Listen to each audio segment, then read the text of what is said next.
What's up, everybody? Welcome back to another episode of Simple Songwriting. I am your host, Cameron, and today we are talking about the song Ordinary by Alex Warren. Fun little fact about this song, I heard it at the AMAs. That was the first time I heard this I think it was maybe about a month or two ago. And I remember thinking, like, that seems like the type of song that should be popular, but I have never heard of it. And I think at the time it was still like decently popular, but hadn't quite like blown up.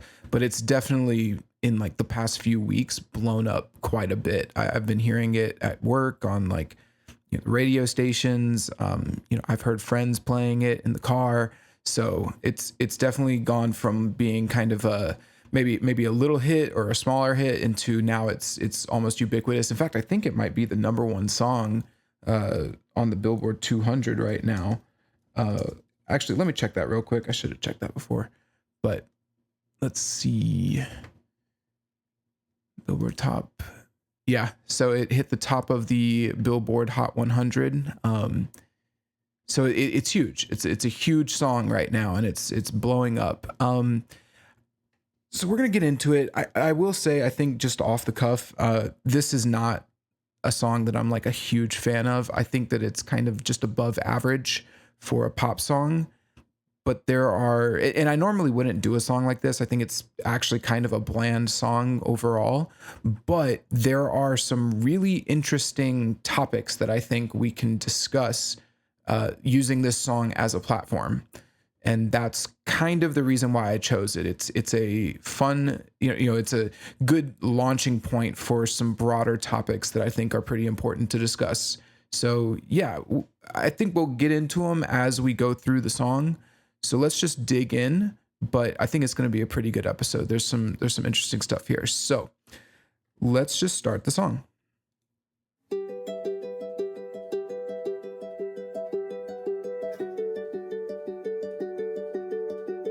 They say the holy. All right, so before the vocals come in, we have, for those of you who don't know, those are what are known as triplets, where you have 3 notes per beat. So it's like da da da da da, like 1 2 3 1 2 3 1 2 3 1 2 3, and it sounds like it's being played on a ukulele.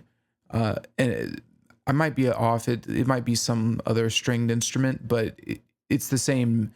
The message is the same. It's this very calming stringed plucked instrument that it sets up this like little motif of the triplets plays throughout the entire song, and it's nice. And there's also like a very lightly in the background, there's like a synth or an organ maybe, but it's very quiet. You can hear it kind of right below if you listen through the ukulele. Here, try again.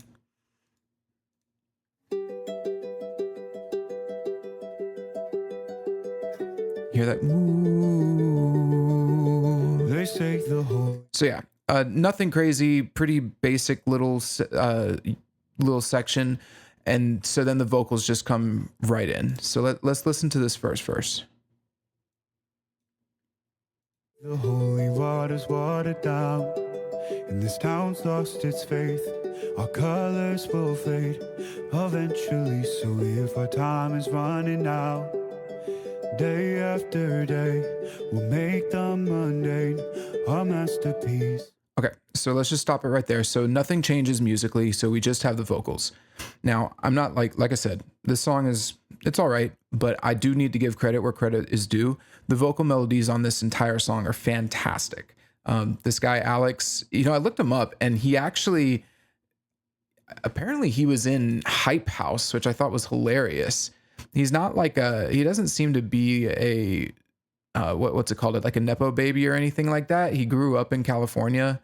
But it's just kind of interesting. Like his background was in YouTube and Hype House and like on Netflix and stuff. So he definitely came in and made connections. So that's kind of cool. But he's got a great voice. He sounds fantastic on the whole song. So no issues with his actual vocal performance or the melodies. I think the vocal melodies are the best part of this song by far. So, and I think they really shine when we get into the chorus. So I won't get into them too much here, but even in this verse, really, I say that, but in this verse, he doesn't repeat any of the melodies either. or he is able to like fluidly alter them to keep it interesting. So check it out, right? Water's watered down. So he's got the da na na na na na na. Town's lost its faith. Our colors will fade eventually. So if our time is running out, day after day, we'll make the mundane our masterpiece. So it's an interesting like da na na na na na na da da da na na na da da na na na na da da da da. So it's like a ABBC type of rhyme scheme, which I think that's kind of fun. And it's definitely more interesting than what you'll hear from a lot of other pop artists. But these types of songs typically do have good, even the most like mundane pop song typically has a catchy melody. They've got, teams of people working on it. I know there were four writers on this song. So but I didn't recognize any of them as in terms of like big, huge names. Like they didn't bring in like Max Martin on this song. Right. So regardless, it's a pretty cool little melody here. Now the lyrics, I think, I don't want to get too much into the lyrics yet, because that's I want to go on a whole tangent on that. But so let's just take them one by one, right? So I think the first line, honestly, no joke, I think the first line might be the best line in the song. The holy waters watered down. So it's a really interesting line, and it evokes some kind of, well, if you think about it, right? This idea that holy water, which is blessed and holy, it's become watered down or distilled by non-holy water. So that it's still holy, but it's degrading over time, like what's it called? A half-life or something. That's not the same thing. I know half-life is a whole different thing. But the point I'm making is that the idea of holy water getting watered down is a very interesting way of portraying the degradation of beauty without implying that it's necessarily become ugly or bad, right? It's just sort of, losing the holiness to a degree, right? So I think that's kind of fun. And then the next line is, and this town's lost its faith, which again, we're taking it one by one. I think that line is perfectly fine too. It kind of sets it gives us a setting for this song. It's a small town, which fits the demographic, I think, for this song, or the target audience. This is very much like a folksy small town vibe. So even people in the city who don't live in small towns, they can place themselves in a town mentality when they listen to it. So I'm always for artists creating a setting with their music. I think that that's always, great. Give your listener an image or something to work with visually with the lyrics. Then we get into our colors will fade eventually. Here, hold on. Fade eventually, so this will fade eventually. Okay, so this is honestly where this is where the problems start for me. And I remember the first time I heard this song, this line immediately, I was like, oh, brother, because this is basic. This is as basic as it comes, especially considering how it turns out throughout the rest of the song. Like, he's not subverting this idea of the color. Let's back up. The idea here is that there's no color in the world and everything is black and white. And then like you meet somebody and they bring color into your world and everything's good. It is in my opinion, one of the most overused common, like, the word elementary comes to mind, but not necessarily in the like, I mean it almost literally, elementary. Like, this is what an elementary school student would write for their fictional world of like, in the world of gobbledygook, the colors were gone, and then the hero came back and brought the colors too. It's just so basic. The most interesting portrayal I can think of off the top of my head was in the book The Giver, where the world, like the scientists had actually purposefully removed colors from the world, which is kind of cool. It's at least like there was a reason behind it, why they did it. But I not to get off on a tangent, but like even that was a children's book, right? I mean, so this idea of like, oh, the colors, there's no color in the world. It's all black and white. And then, spoiler alert, but in this song, he meets his girl and there's all the colors in the world, right? It's just silly. And to me, it just reeks of like amateur lyrical writing. It's almost like the lines like, the voices in my head. It's like, that's so corny. It's so corny. So yeah, already we're off to a decent start lyrically, but then we have this line and it's just, ugh. So let's just see where it goes before or let's keep going through these lyrics, right? If our time is running out, day after day, we'll make the mundane our masterpiece. Okay, so this is a pretty, so first off, so he says, so if our time is running out, this line's fine. And he says that, well, I like it because I think there's a few ways you can interpret this, right? So the average listener who is just maybe has a girlfriend or boyfriend that they love, and that's what this song evokes in them, they'll just view it as like referencing the colors fading or the town losing its faith, right? Like this idea that, it just relates back to the words that he just said earlier on in the verse, right? But I think that these lines can also have an impact on anyone who maybe has a loved one who's sick, or maybe they're leaving each other soon, like a high school romance where they're going to different colleges or something like that, right? A forced situation where they can't be together. So lines like this, where it's like, so if our time is running out, it is a little generic, but it's not out of nowhere. It's referencing the lines before it, but you can also interpret it in your own way in your personal life. So it's all right. Like it's pretty good. And then he says, day after day, we'll make the mundane our masterpiece. So I actually love this line because to me, I think it's probably the only line in the entire song that actually references the song title. I will get into this later because, again, I want to have a whole spiel on some of these lyrics, but I think that this is... I think one of the worst things that this song did was not utilize the themes evoked by the song title, but we'll get into it later. So let's keep going. Sorry, we missed that. There's a really cool piano chord that plays there. Make the mundane a masterpiece. Oh my love. I take one look at you, you're taking me out. Okay, so let's pause. So yeah, we've got that low piano chord that comes in. It's really cool. It's epic and dark. It gives this song it shows that this song is taking itself seriously. And then there's also like, there's this motif of like very bassy, low, low mid-rangey tones throughout this entire song. And even the mix as a whole, it's very like full and warm, right? And so I think this is a good way of like, since we only have the plucking high-pitched ukulele, and then the vocals singing for the first like 30-ish seconds of the song, this low chord kind of sets the somber tone a little bit, which is pretty cool. I like that. And it's not just like random, it steps the song up. So it's cool. But it is just one note, so it's not like mind-boggling or anything, but it's cool.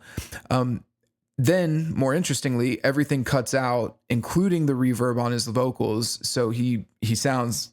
That's why when he sings the part right before the chorus hits, where he says, I take one look at you, it sounds so like in your face because there's no reverb there. It's all gone. I do think stuff like that can be a little gimmicky, but I don't think it's gimmicky here. I actually think it's pretty cool, pretty impactful, especially considering the piano chord that just played. And lyrically what he's saying, where he's, he just referenced will make the mundane our masterpiece. So that's the first time that you hear about, like, he's talking about somebody else. And now he's actually speaking like, I take one look at you. And it's like, what does that mean? And we're going to find out in the chorus, but it's a pretty impactful little part that catches your attention. So let's hear that again and pay attention to how all the reverb cuts out. And he just sounds like he's right in your ear. Oh my love. I take one look at you, you're taking me out. Super cool. Okay, so let's get into the chorus. We're going to talk about all of the music. I'm actually going to play through this entire chorus, or I'll start with the first half, and then I'm going to play the second half, but I'm only going to talk about the music at first. I want to get through all of the musical stuff because there's some interesting musical things happening here. So let's just play the chorus. You're taking me out of the ordinary. I want you laying me down to a dead and buried. Okay, so immediately there is a piano. The piano is still playing here, which again sets that somber, low, bassy tone.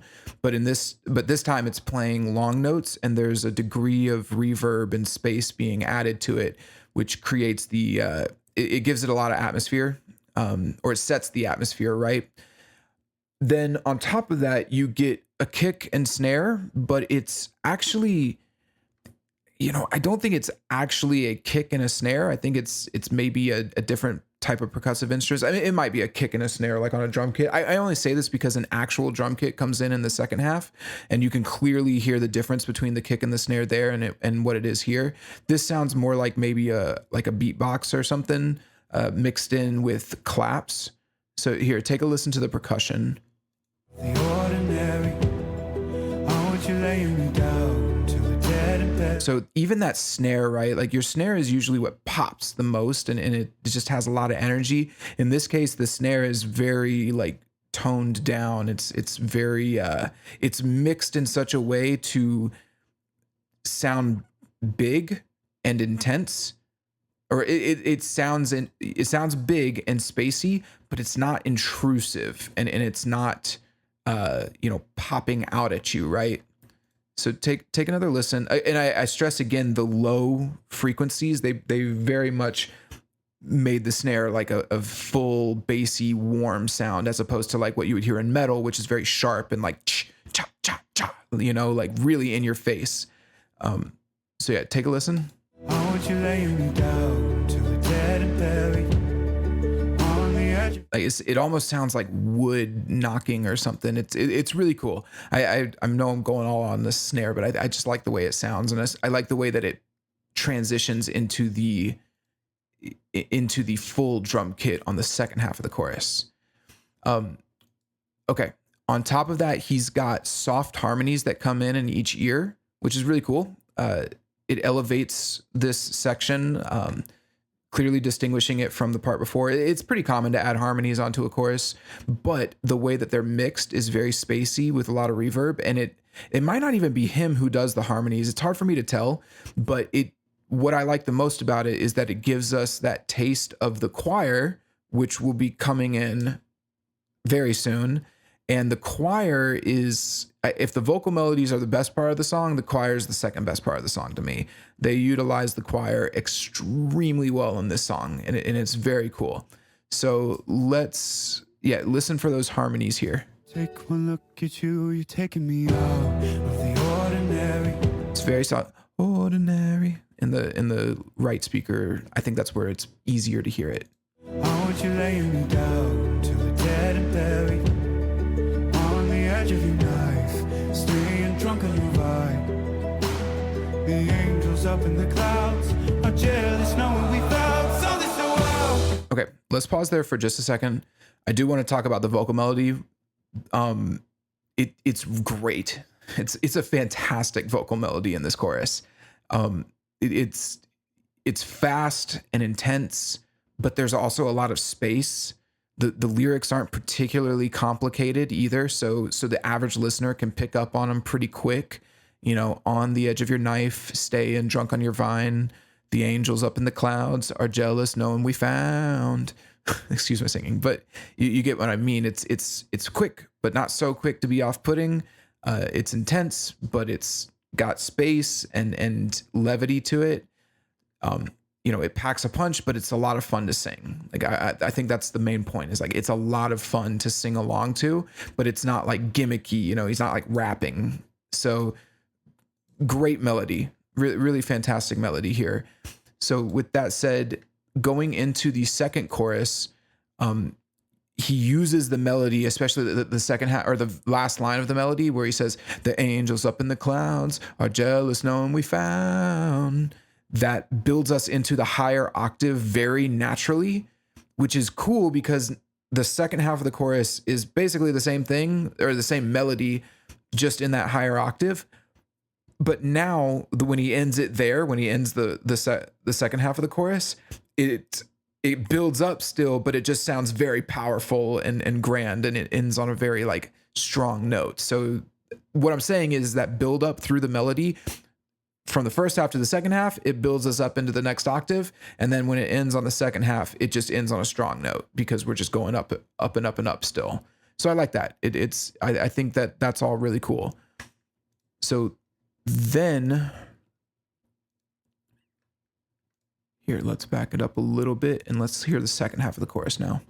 We found something so wild of the ordinary. You got me kissing the ground, we're a sanctuary. Shadow me with your touch, oh Lord, return me to dust. The angels up in the clouds are jealous knowing we found. Yeah, so again, are jealous knowing the angels up in the clouds are jealous knowing we found. Really cool stuff. So a few things here. I'll get to the choir in a second because I think that's the most obvious thing. But first off, a guitar comes in to follow the ukulele here. I think it's right here. You got me kissing the ground, we're a sanctuary of the ordinary. You got me kissing the ground, we're a sanctuary. Yeah, you can really hear it right there. It's clearly a guitar plucking like steel strings, but it's playing basically the same thing as the ukulele section. Just adds a little bit of extra.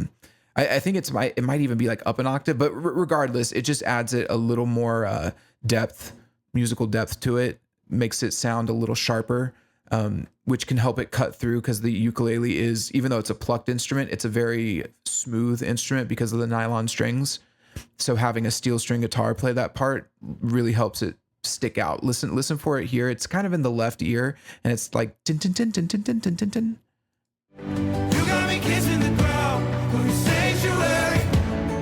Shadow me with your Hear how different that sounds with that guitar mixed in. So it, as opposed to the intro, right? Here, just to compare, intro sounds like this. You know, so it's a very different sound, but it works perfectly for a chorus like this where everything is so full. So yeah, with that said, the drums also change to a full kit here. I mentioned that earlier, but take a listen. You'll hear they come in with a big crash cymbal, and then we've got a much sharper, more solid snare kick, and what is 100% a snare drum mixed a little bit more normally. You got me kissing the ground. Sorry, back it up. There's no one we found, something so wild. There's the crash. The ordinary. You got me That snare is kissing the super ground, powerful now. sanctuary. Listen to the kick. The kick is much sharper, and it's playing this like da-doom. In the ground, we're a sanctuary. Shadow me with your touch, oh Lord, return me to dust. So yeah, real drum kit sounds great. Love it. It might not be a real, you know, what's funny nowadays, it might not actually be a real drum kit. It's probably a plugin or something. Cause the plugins just sound so legitimate now, but regardless, it's definitely not it's not intended to sound like a synth drum. It is intended to sound like a real drum kit. So, I think aside from that, we'll get into the choir in just a second, but I think musically, those are really the only. There is like a bass note being hit. Hold on, let's back it up just a little bit. I think it's the piano still, but it's like dum dum dum Of the ordinary. dum You got me kissing the ground, we're a sanctuary.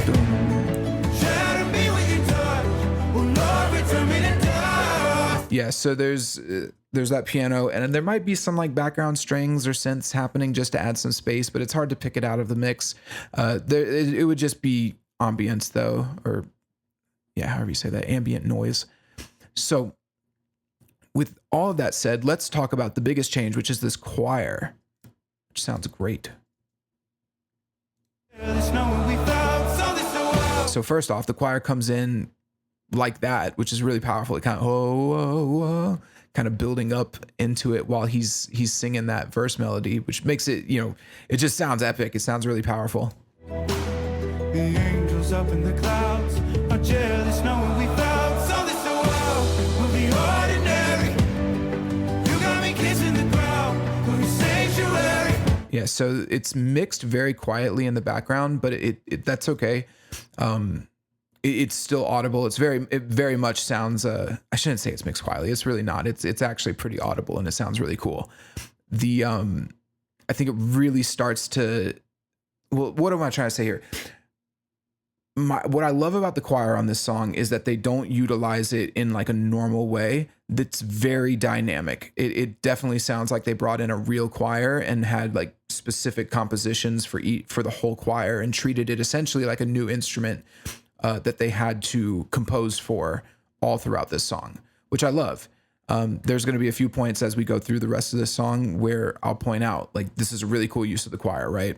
So, but here, just to kind of introduce the choir into your, to introduce it, they use it, they basically just follow the main vocal melody. So nothing too crazy here, but it is elevating the section pretty significantly. And I think it stands out towards the end here where you can hear, I believe it's I can't remember what they're called. The women, basically, the higher pitched voices, you can hear them in the background, very soulfully singing the words with him. So take a listen. It should be starting about right now.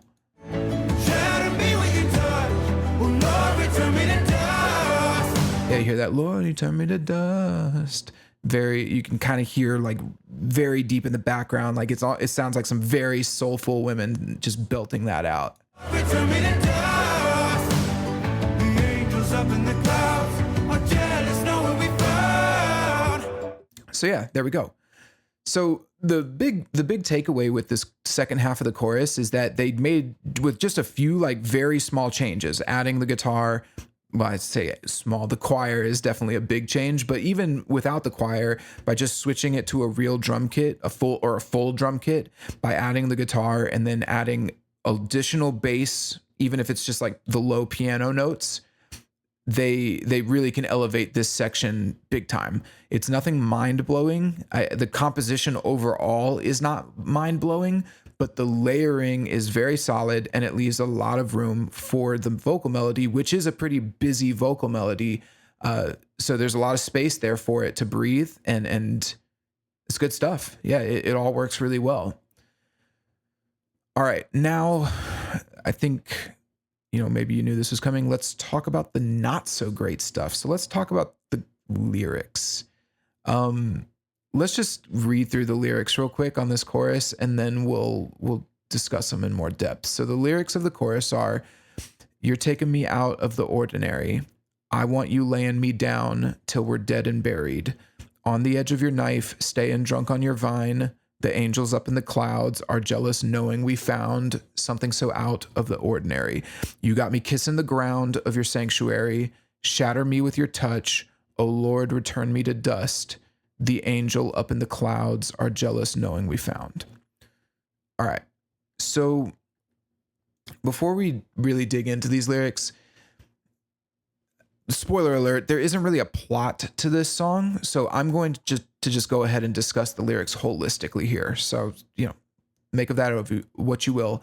But in general, these lyrics, like to sum it up, these lyrics pull heavily from religious imagery, but it's all kind of hollow and meaningless. It really doesn't add much, or I shouldn't say it doesn't add much. It does add to the song, but it's all very superficial and shallow. And it's again just meant to give this song the illusion that it's deeper than it actually is. So let's kind of break that down. So I think that the first line is probably the best. The holy waters watered down. I complimented it earlier. I think it's clever. It's got an interesting implication. But after that, I think that the religious symbolism kind of starts to fall apart. And I'm going to explain why. So let's talk about what they're actually doing with the religious imagery here. To be clear, the topic here is religious deconstruction. Basically what this is when an artist takes religious or Christian imagery and just kind of bastardizes it and turns it into something secular, but still maintains the imagery as a way to make their songs seem more more impressive or more beautiful or deeper than it actually is, right? Some of the most notable examples would be like Take Me to Church by Hozier, Montero by Lil Nas X, Unholy by Sam Smith, Guilty as Sin by Taylor Swift. I think that's another one where, you know, the topic almost always reverts back to some variation of secular love, you know, love, right? Like love is the most powerful force in the universe, right? And it's even more powerful than God, or love is God, right? It's stupid. So that's what I mean. These artists who will purposefully, you know, draw from the religious imagery and draw from the religious, you know, ideas, but then not commit to them and actually back away from them and reject them in favor of their own secular viewpoints on what they think is important. It's kind of something that's happening here. I really, it's something that's become more popular. It's always been popular, right? I mean, there's a lot. So just to break it down, Christianity and religion are massive parts of our culture and our world. And I think just innate parts of being a human, right? So there's lots to draw from. There's thousands of years of history, both good and bad, very bad in many cases, but also very good. I mean, our whole Western civilization is built on, you know, Judeo-Christian morality.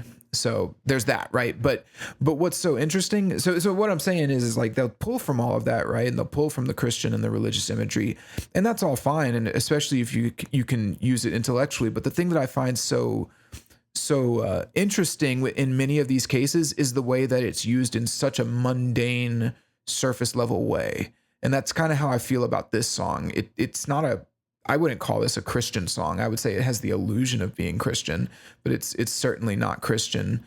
And so it almost begs the question, like, why even use it? Why'd you do that? Right.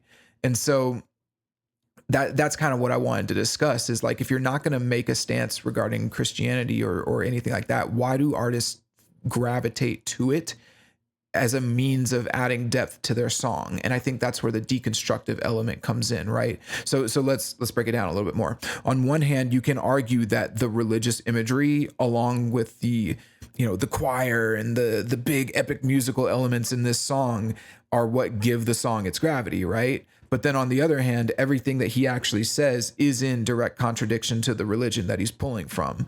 You know, saying things that like, at your altar, I will pray, you're the sculptor, I'm the clay.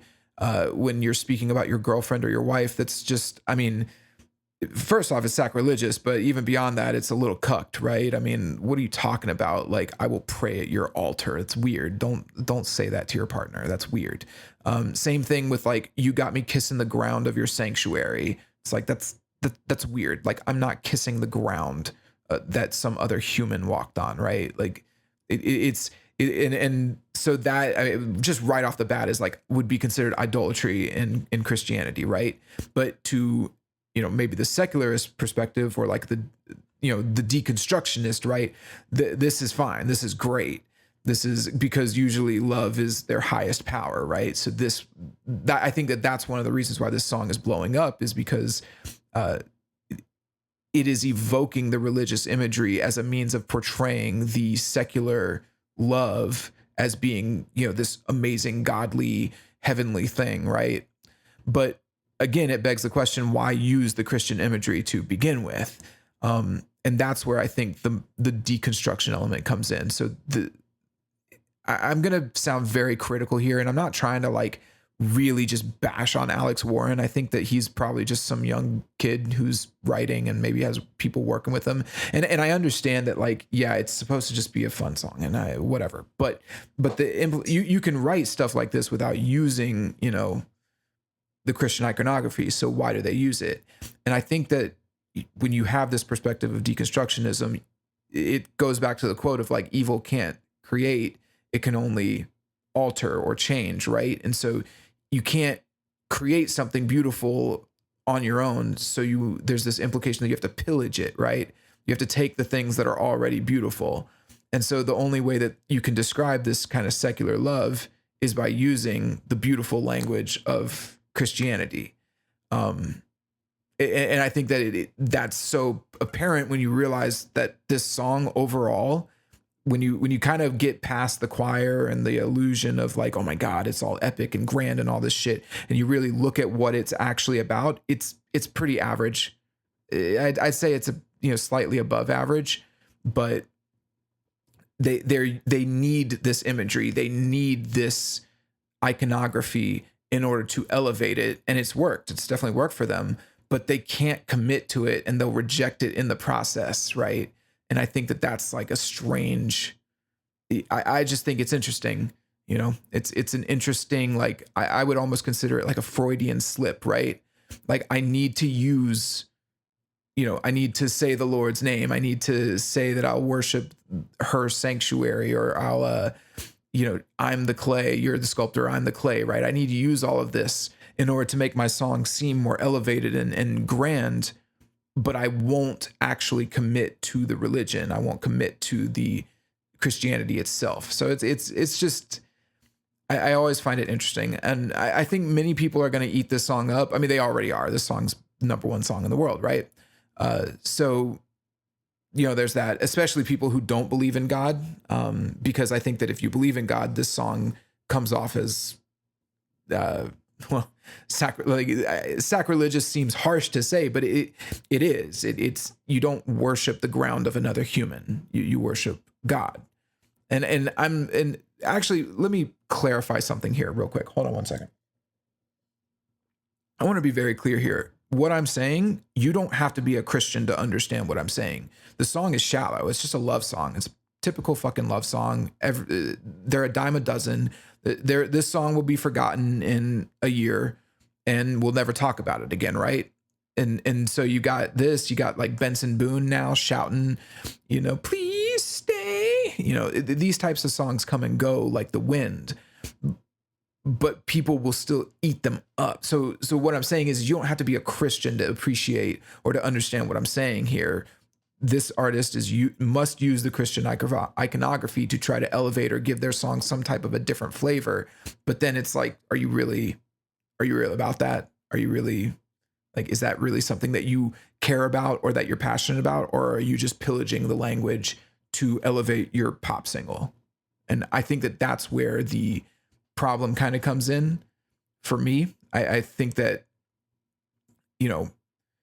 if you were using it in a way that was more creative or more interesting, because here's the thing, God and the devil and all of that stuff, heaven and hell, all of it is some of the most interesting song topics you can write. And even as a secularist, you can write about that stuff and it would be great. I just did a 3-hour breakdown of The Wicked End by Avenged Sevenfold, which is basically just like the book of Revelations, right? And all about the apocalypse, like the biblical apocalypse. And I wouldn't consider that song necessarily religious or Avenged Sevenfold a religious band, but they took those ideas and portrayed them in a way that I thought was very creative and interesting.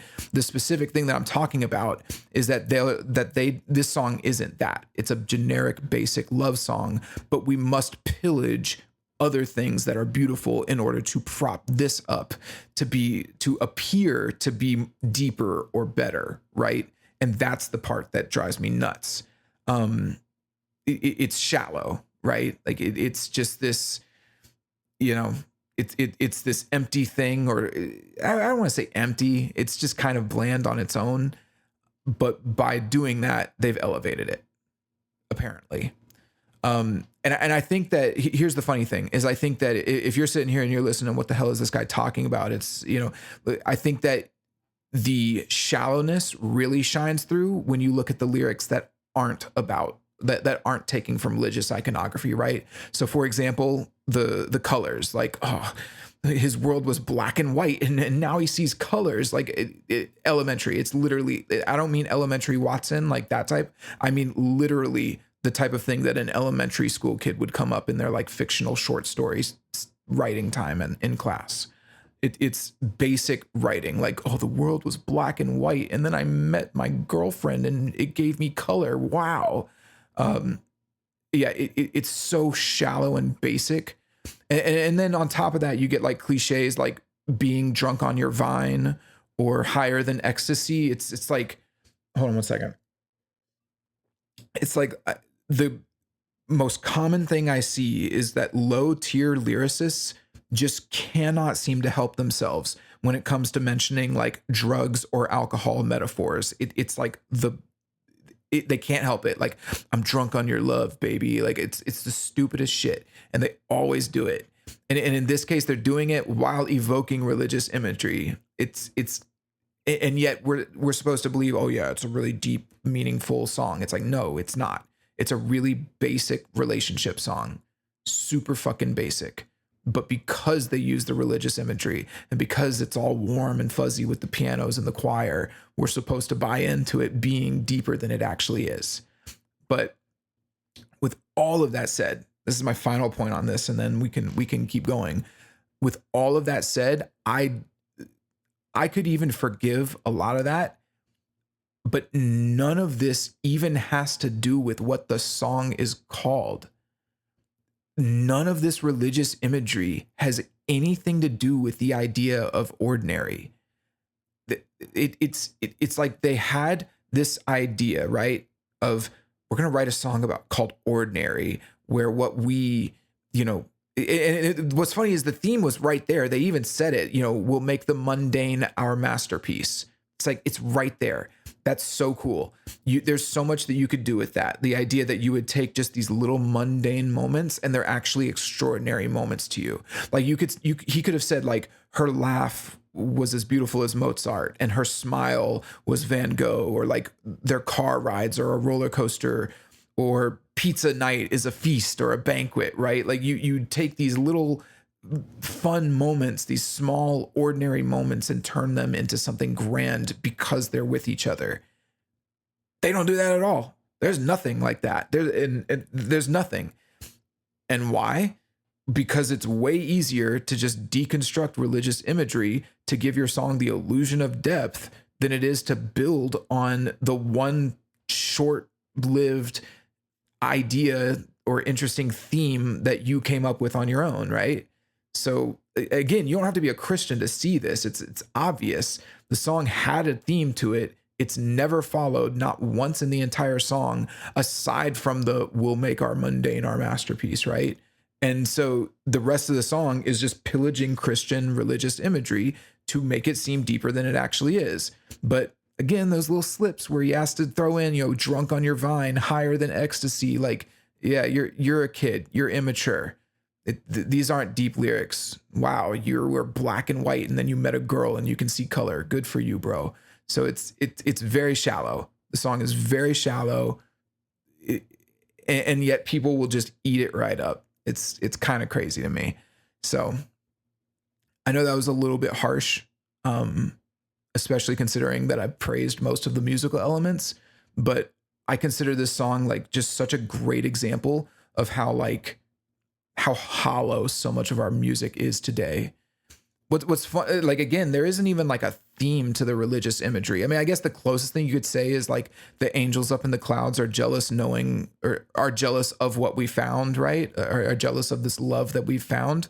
It's like, okay, you don't even believe in angels. It's like most of the people listening to this song don't believe in angels, or at least not Christian angels. So what are you talking about?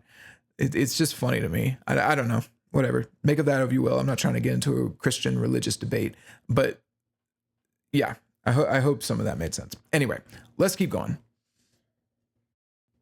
So we got verse 2. Hopeless hallelujah. So right off the bat, the melody is different from verse 1. So that's cool. That shows that they had a little bit of extra. They put in just a little bit of extra time and effort and energy to change those melodies up and make it different and distinct, which is great. And then the choir comes in, and this is another example of like the choir being really interesting because it kind of slowly fades in. Hopeless hallelujah. Hallelujah. Which is cool. That's a creative use of it. On this side of heaven's gate. And then they have him sing that line by himself, not to overdo the choir. I think his vocal performance is solid, but I will say out of the entire song, this was probably the only line where I was like, you're sounding a little hammy, my guy. Just a little boo-hoo. Of heaven's gate.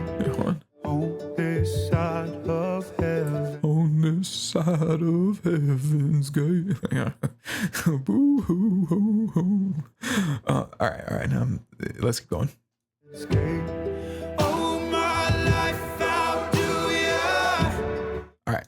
And then, I'm teasing. I'm just being fun because then he actually sounds fantastic here. Sounds really good belting that out. Breathe in, take my breath away. So yeah, you get like it sounds like strings almost like in the background that like, da-na-na-na. Let's go back just a little bit. Breathe in, take my breath away. Yeah, da-na-na-na. Really cool. And then the piano plays there as well. I forgot to mention that. Breathe in, take my life out. Hold on. Heaven's gate. Oh, Right there, but it's not the low note. It's actually a higher note, like a dun. my life, how do ya? Obviously, choir's behind him as well. Take my breath away. At your altar, I will pray. So then this section is pretty cool too. The choir is doing what sounds like a hum, like a hmm. And then the strings are also kind of mixed in there, playing those low notes as well. Again, that somber atmosphere that this song has. They're continuing that atmosphere, but just with different instruments and with different methods of creating it. But it still fits very well with the atmosphere that they established prior to this. So yeah, let's keep going a little bit. Oh, and his vocal melody here is pretty cool too. Breath away. At your altar, I will pray.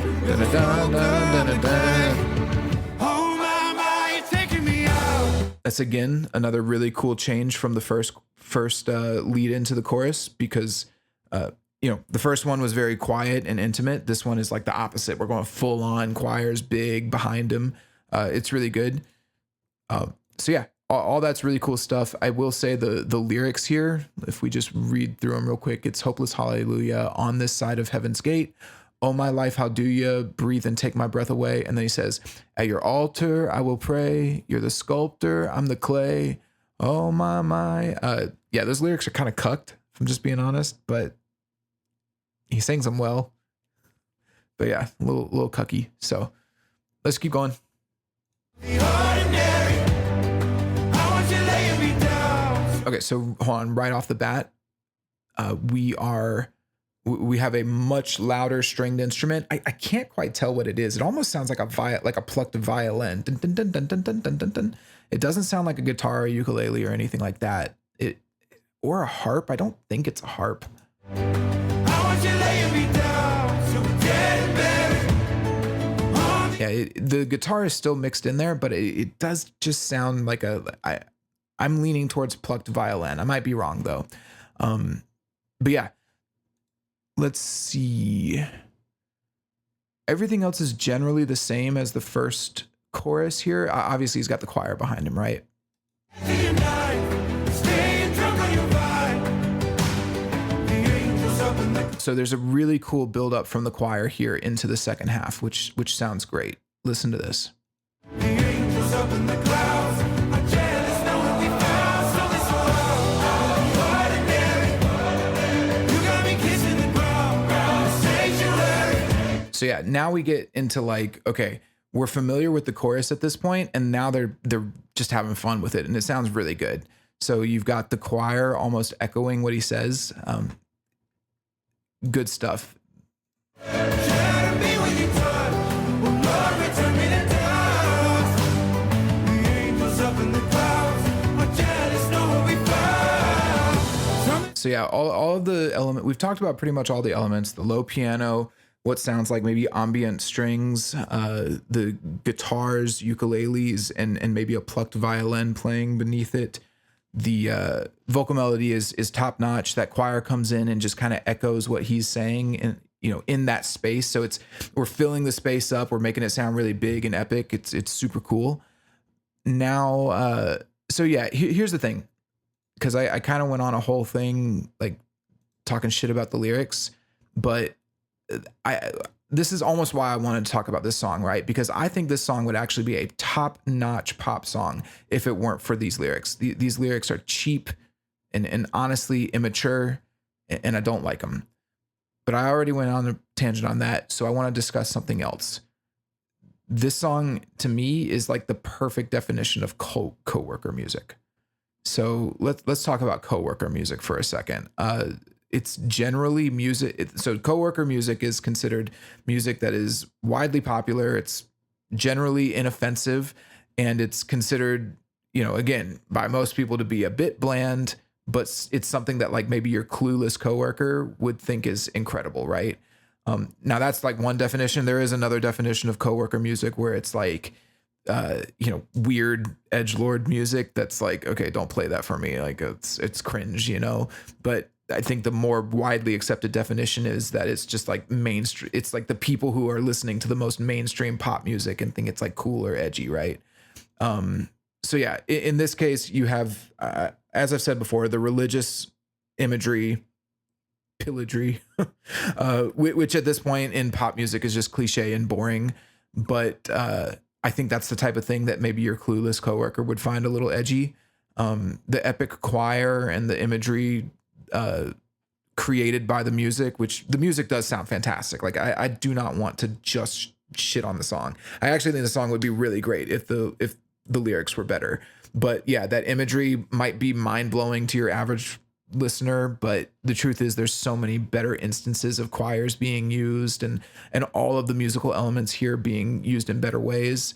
And then, not to be a little too on the nose with this, but like praying at the altar of your girlfriend, that, self-respect be damned, right? Like that's the type of thing that your coworker might be into. I don't know, whatever. Anyway, the point being is that this is just kind of the bland, inoffensive crap that just gets thrown out there all the time now. It's like Beautiful Things by Benson Boone, Flowers by Miley Cyrus. It's just slightly above average. And this song's probably going to get shoved down your throat for the next like 6 months at every Walmart, Target, wedding, club event. Even at like the nightclubs, right? They're gonna start remixing this song. It's gonna be crazy, and I just think it's wild how easily our whole culture seems to get enraptured by something so mid these days. Now, again, the music industry will do this on purpose. The music industry will purposefully shove a song down your throat. They will just play that song in Walmart, and it will actually get the melody stuck in your head. And for this song in particular, the melody is above average. It's a really strong melody. And so, you'll probably catch yourself singing it. And that is the whole goal, right? We're just going to play this slightly above average song on every radio station, everywhere. And it's going to get the melody stuck in your head. And then you're just going to know it now. It's crazy. I don't know. It's the type of thing that makes me a little depressed about the state of music. Cause again, I think about like, for example, just like off the top of my head, right? You have Celine Dion. What's that song? It's All Coming Back to Me Now, like from the 90s. Go listen to that song and you'll see what I'm talking about. Like that song is epic. It's awesome. It's amazing. Like look at what we lost, right? Look at what we had and we gave it up for what? For this? Really? Yeah. So anyway, I think the thing that was wild for me with this song, especially talking from like the coworker music angle, was that I saw it on the AMAs and I was like, this song seems like the type of song that will blow up. I just felt it. I was like, oh, this like cucky looking white guy with a few like non-offensive tattoos. He looks like Sam Smith, but with like a leather jacket on, right? And I'm like, yeah, they're gonna blow this kid up. And sure enough, they did. If you play the song enough, you can literally get someone subconsciously hooked on the melody.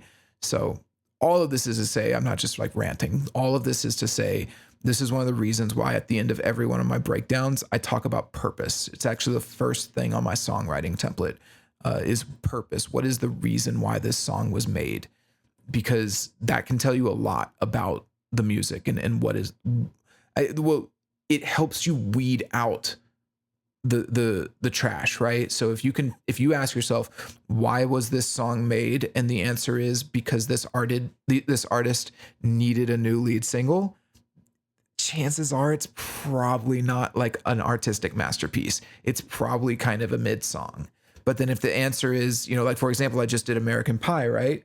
And if the purpose of that song was specifically Don McLean wanted to, he felt very frustrated by the state of rock and roll and music at the end of the 60s, and how he felt like the joy and the fun of it had been lost, like from the 50s rock and roll had been lost, and it was actually gone forever, and it was something he could never get back.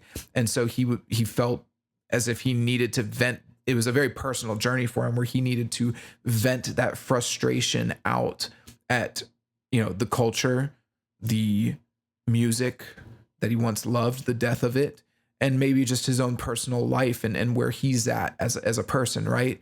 So the song was, I'll say this, I don't think anyone writes an 8-minute song trying to have a hit single, right? So the song was deeply personal, and there was a lot of meaning in it, like bucket loads of meaning, right? Like so much meaning, it's almost like overwhelming. And that's why, American Pie is one of the greatest songs ever written. That's what I mean when you say, why was this song written? Why did the artist do this? What is the point of this existing, right? So if you hear some cringe melody, or even a good melody, right? Because there's tons of them. There's endless amounts of good melodies. It can be sometimes hard to tell, like, well, what's actually worth your time? What's worth your effort and energy? And is it actually good? And I think the first step is to say, well, what is the purpose of the melody? Like, why does this melody exist? And what are they trying to say? This, to me, is just pop trash. To me, that's what this song is. I mean, that's my personal feelings on it. Objectively, I think it's a pretty well put together song. And, the lyrics are garbage, but it is above average on a, related to most pop music, right? But still, the purpose of the song, despite, however average or below or above average you might think it is, the purpose is this kid needs a fucking single and they're going to make it, God be damned. So that's how you can distinguish, what is trash, what is not. Ask yourself, why did the artist make it? Why does it exist at all? So let's keep going.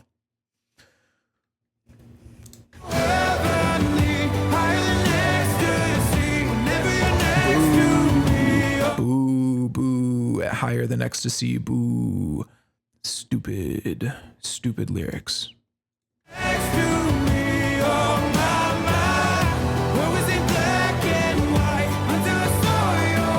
Boo, boo, shit lyrics, boo. My world was black and white until I saw your light. Stupid lyrics. Bad. Do not write lyrics like that. You're a third grader. All right, so let's talk seriously. I'm joking a little bit, but let's talk seriously. So everything's going full blast. This is the bridge after the second chorus. So we've got the strings, we've got the choir, we got drums, big vocals. Everything here is meant to be like huge and epic. This is like the climax of the song, right? Nothing really changes necessarily. Again, this song doesn't really have a plot or conflict or anything. It's just pretty general. The closest you could say to the change is like the world was in black and white and now it's in color. It's like, okay, whatever. Like I guess that ties back to the first verse, but it's so weak. It's like barely worth mentioning. Like the connection between those lines is so weak, it's barely worth mentioning, but the lines themselves are also just awful. So then we have, but he ends this whole section with, I thought you had to die to find something. What does he say exactly? Something so out of the ordinary, right? So what I want to say about this, where's my note real quick? Okay. Yeah, this is fine. I think that, the whole thing about like, it's a decent hyperbole about finding a partner that you love, right? This idea that, you would have to die in order to find something so heavenly and amazing. I think that's a decent way to make the climax. that's a decent line for the climax of the bridge. I don't think it's like, again, out of this world, but it's a nice little hyperbole. I'm not a total hater. All right, let's just go on. Let's keep going. Of the ordinary, how are you laying me down to a dead and buried? Okay, the really cool organ in the background. Really like that. Listen for it. How are you laying me down to Right now. dead and buried on the edge of your night? Piano. Staying drunk on your vine. Pretty generic little piano part. The angels up in the clouds are jealous knowing we found something so wild. Okay, real quick. So yeah, all the instruments are fading in. We've got the what sounds like a guitar coming in for a second. We got the piano playing a little tune. We got the organ in the background, which actually the organ is what elevates the third chorus. It's the musical element that is added up, onto what is already a fairly busy chorus at this point. So yeah, I'll point the organ out a little bit more when we get into the chorus. But then the choir comes in for this really cool buildup. Staying drunk on your vine. The angels up in the clouds are jealous knowing we found something so wild. Of the ordinary, you got me kissing the ground. So yeah, again, cool stuff. There's a little extra measure, dome, dome, dome, dome, which gets us into the second half. Yeah, this is all pretty standard, right? You have the big climactic bridge where he says, "I thought you had to die." And then we have the soft chorus being played, followed by the big epic final chorus. Again, listen for the organ here. Kissing the ground, sanctuary. Shining me with your touch. Hear that? It's like a lasery sound. Me kissing the ground, sanctuary. Shining me with your touch. Oh God, return me to dust.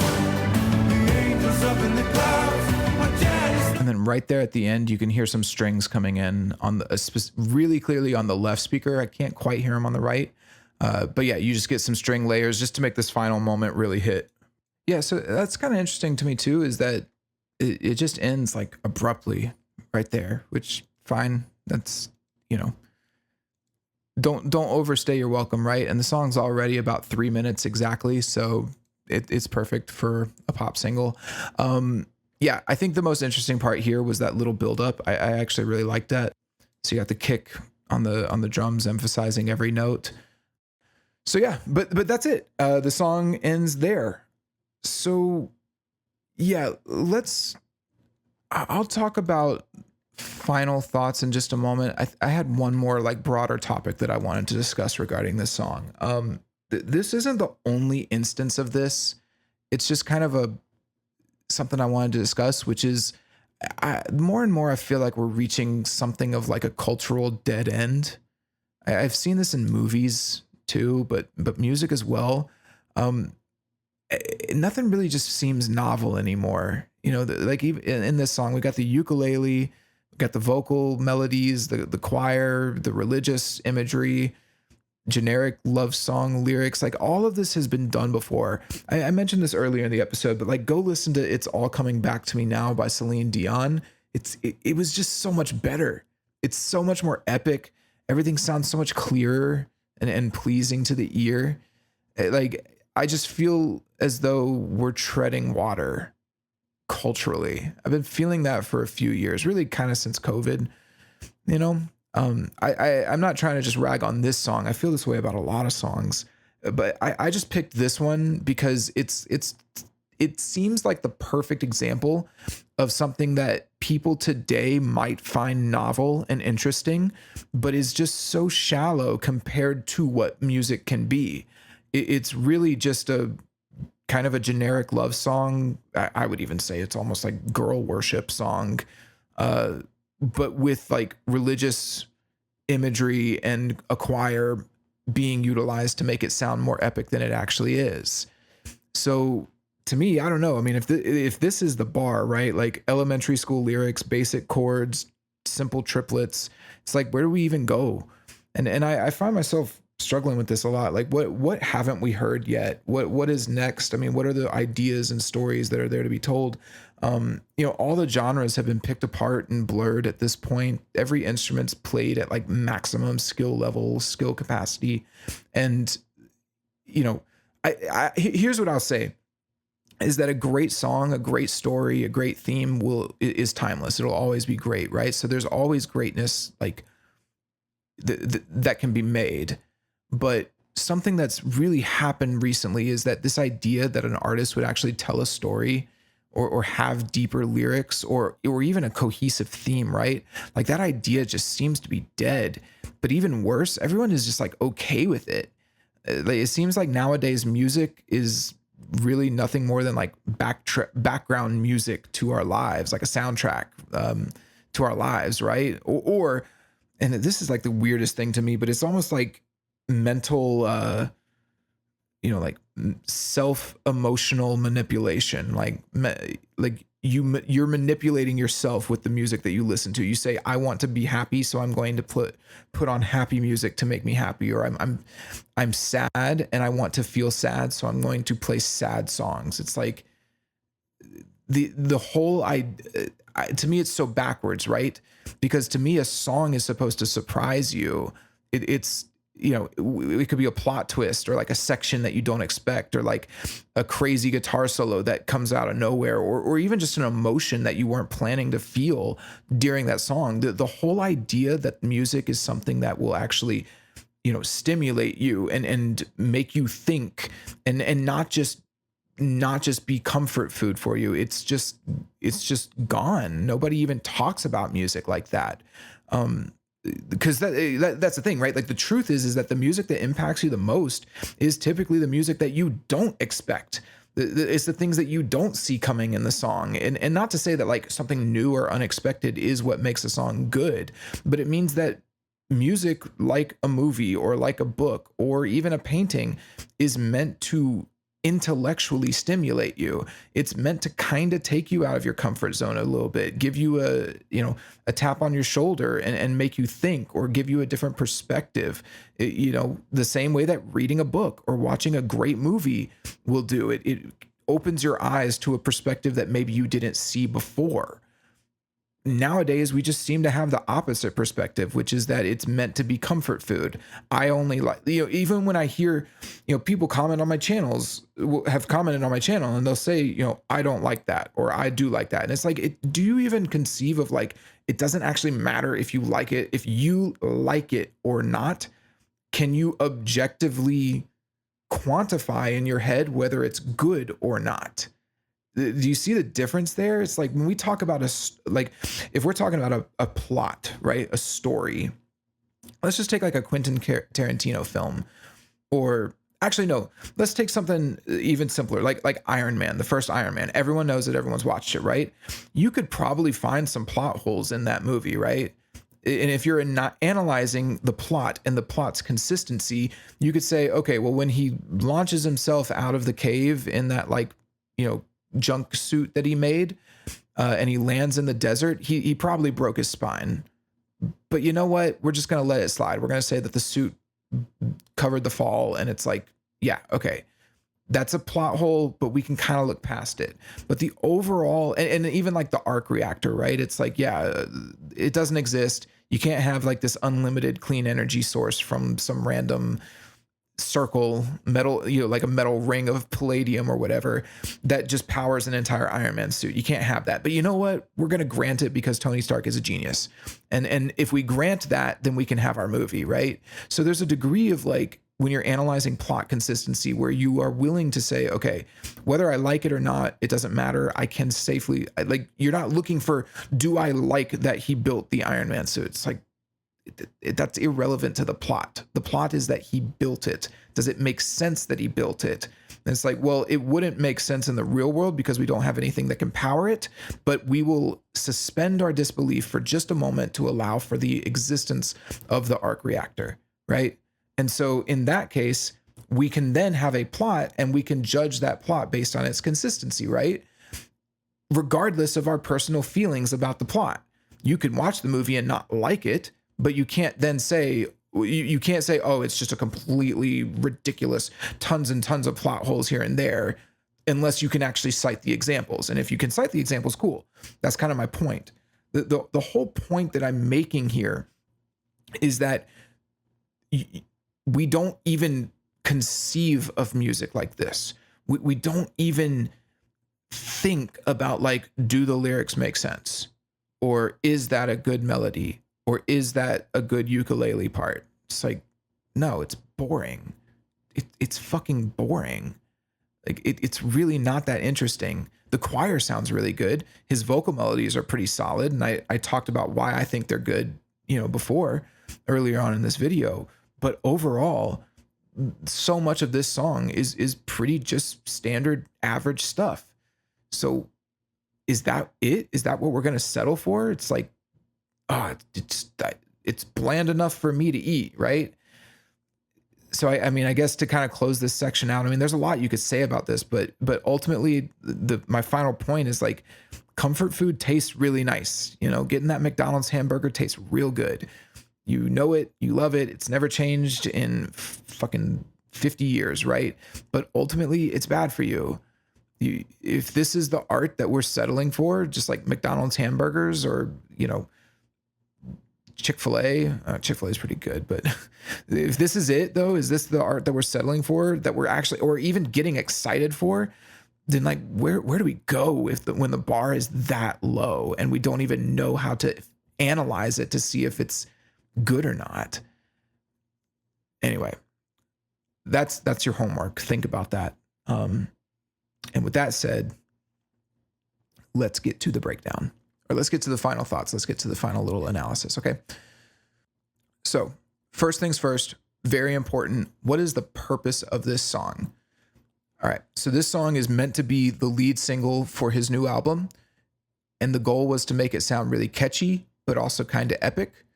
They want it to be a pop hit, so it needs to say right around the 3-minute mark. And we're going to do every trope in the book, make it a girl world song, girl power, girl worship song. We're going to pillage Christian and religious imagery and themes, but then apply them to secular love, which is just going to get all of the typical pop music fans giddy and excited about it. They're going to love it, right? So that's the purpose. It's pretty generic song. They just wanted a lead single that was going to be popular and they wanted to sound big and epic. So whatever. The genre is pop. The song structure is fairly basic. I think the most interesting thing in it is that the second verse is clearly distinct from the first. But other than that, it's standard, verse, pre-chorus, chorus, verse, pre-chorus, chorus, epic bridge or heavier bridge, quiet chorus, and then second half of the third chorus is heavy. Compositionally, pretty simple chords, nothing crazy happening here, but the vocal melodies and the choir compositions are the standout. Those are super interesting and fun to listen to. The mix is actually very warm. It's a very warm, low, mid mix to give it this kind of down to earth, somber sound. It's perfect for like a candlelit wedding, or what are those, like hanging light bulb wedding, right? You know what I mean? The imagery. So it's good, but it's also, it's soft and pleasing to listen to on your own as well. The lyrical content just uses Christian imagery and turns it into worshiping a girl instead. Throw in a few elementary lines about colors and black and white, and then like a few drug references, and boom, you're good to go. The theme is essentially that their love is so out of the ordinary that it's transcendent. I wouldn't use the word religious because I don't think that the people who wrote the song are religious.